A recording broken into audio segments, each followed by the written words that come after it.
வணக்க மக்களே, சற்று முன் வெளியான செய்தி ஒன்று வெளியாகியுள்ளது. பில்டிங் ஸ்ட்ராங் பேஸ்மெண்ட் வீக்காம். விஜய்க்கு கல்தா கொடுத்த மாசைக்கால் லிஸ்டை பார்த்ததும் செம கோபமாம்.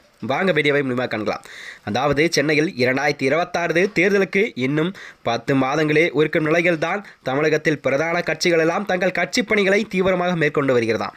ஆனால் புதிய வரலாக தமிழக வெற்றி கழகம் அடிப்படை கட்டமைப்பை வலுப்படுத்தாமல் சிக்கி தவிக்கிறதாம். அதாவது மாவட்ட செயலர்கள் நியமனம் தவிர்த்து எந்த ஒரு நியமனமும் செய்யப்படவில்லையாம். குறிப்பாக தலைமையிடம் நல்ல பேர் வாங்க வேண்டும் என்பதற்காகவே நினைத்து போலியான பூத் கமிட்டி எல்லாம் உருவாக்கி தலைமைக்கு அனுப்பியிருக்கிறது.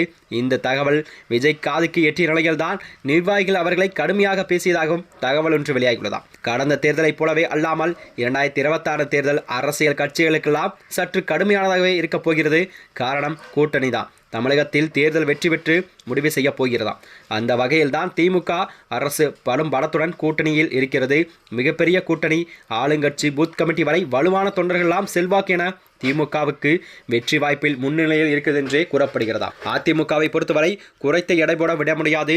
மிகப்பெரிய தொண்டர்கள் பலம், கிளை கழகம் வரை நிர்வாகிகள் மத்தியிலும் ஆளும் பாஜக கூட்டணி என திமுகவுக்கு கடும் நெருக்கடி கொடுக்கும் வகையில்தான் அதிமுகவானது தயாராகி வருகிறதாம்.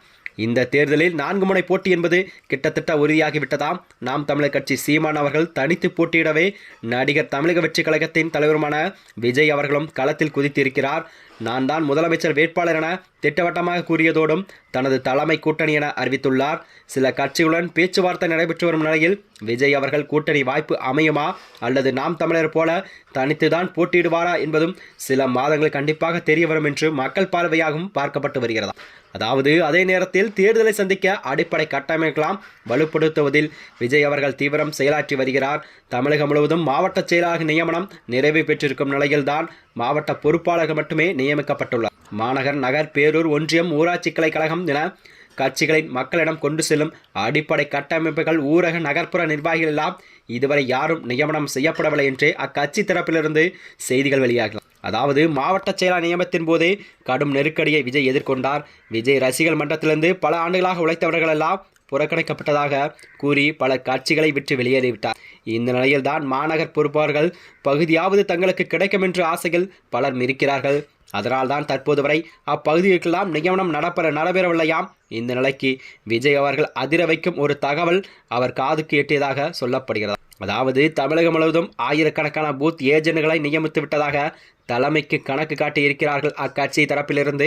தலைமை கழக நிர்வாகிகள் எல்லாம் உண்மையில் அவர்கள் கைகளுக்குள் பட்டியல் சென்றது என்னவோ உண்மைதான். ஆனால் மாவட்ட செயலாளர் தான் உரிய முறையில் பூத் கமிட்டி நிரப்பாமல் ஒரே பகுதியில் இருக்கும் இளைஞரெல்லாம் தேர்ந்தெடுத்து அவர்களுக்கென வேறு ஊர்களில் இருக்கும் பூத் கமிட்டி பணிகளையும் கொடுத்ததாக கூறப்படுகிறதா. அதாவது இந்த நிலையில் தான் தமிழகம் தலைமை கழக நிர்வாகிகள் மூலம் மாவட்ட செயலாளர் கொடுத்த பூத் கமிட்டி பட்டியலை சரிபார்த்த போது பெரும்பாலான நகர்ப்பகுதியிலிருந்து கொண்டு கிராம பகுதிகளுக்கு ஏஜெண்டாக நியமிக்கப்பட்டுள்ளார் தெரிய வந்ததா.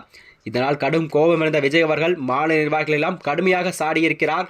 தொடர்ந்து நடத்தப்பட்ட விசாரணையில் இன்னும் இந்த நிலையில்தான் பல பகுதியில் பூத் கமிட்டி, மாவட்ட நிர்வாகிகள் என பலரும் நியமிக்கப்படாத நிலையில்தான் தமிழக வெற்றி கழக அரசியலானது நகர்ந்து கொண்டிருக்கிறதாம். அது மட்டுமின்றி இது தொடர்பான விஷயங்கள் இறங்கிய போது உண்மை என்பது தெரிய வந்ததாம். மேலும் இதுபோன்ற வீடியோக்களை தெரிந்து கொள்ள நமது சேனலை மறக்காமல் சப்ஸ்கிரைப் செய்து கொள்ளும். நன்றி, வணக்கம்.